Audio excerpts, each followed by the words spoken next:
Guys, mag-move out na ako. Yun. So, move out ko na today from this PGC apartment.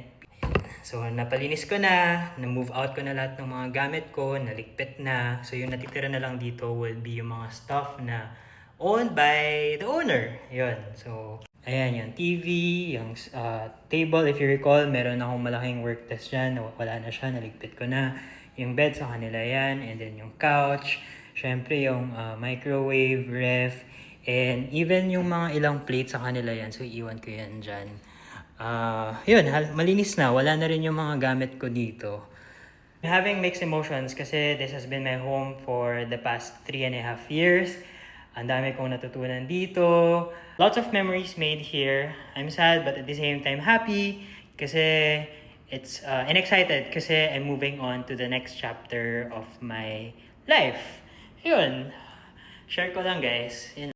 Been so busy the past few weeks kaya di ako masyadong nakakapag-content but this is it. This is the update. This is the update!